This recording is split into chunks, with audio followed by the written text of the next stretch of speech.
we are not raised to be breadwinners, typically, especially the 50 and 60 and 70-year-olds. We're typically not raised to be breadwinners, and we're not raised to think we could build a company that we could sell. So we already have that roadblock. And that's part of what is the work that I do, is I have to help them deal with that issue first. I don't have to convince them of anything. All I have to do is help them understand that every piece we put in place makes them more money. And That's can you all I think of a have to do. specific person or story that you'd be Yeah, willing and able to share? yes. Oh, Although I'll change the name of the client in case sure, you sure. end up using this story. And actually, I wanted to mention that there's an exam. I don't talk about the exit in my book, but I do talk about this client in my book, if Oh, that interests you. So, yeah, um, so this client is the one I mentioned in the elder care industry, yeah. and we'll call her Deborah. And Okay. she had a 25-year history as a care manager. Mm, As a care manager, their client is the adult kid of the elder, right? okay. So her client is me, Yep, where I have aging parents. yep. I'm so frustrated with the healthcare system. I don't really know how to help my parents, and I need guidance.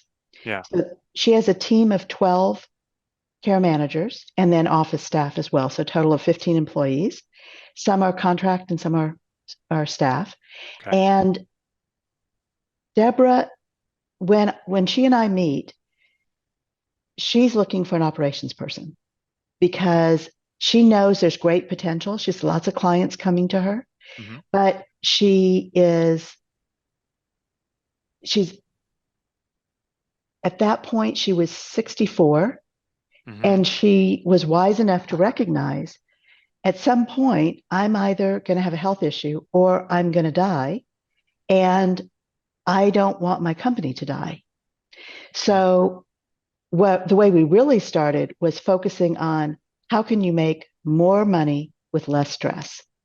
Mm, Okay, that's the foundation of what I teach. yeah. So that meant we had to fix her pricing. So we went in, we fixed her pricing. Now, um, I teach value based pricing, and in that methodology, the I want to be careful I'm not getting off track and respect your time. But the bottom line is with value based pricing, there are different ways that you can do it. And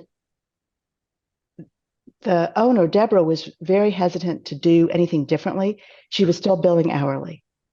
And so I helped her build a membership model, which Okay. is unheard of in the elder care industry.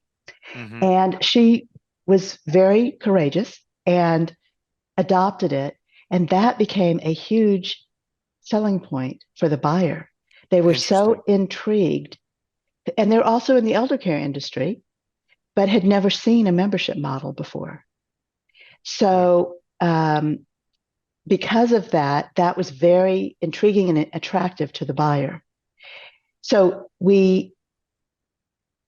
so Deborah and I worked together for 6 years, started as I want to make more money, and became how can my business be less of a burden to me, and eventually evolved to I'm turning 70 soon and I'm interested in how do I exit.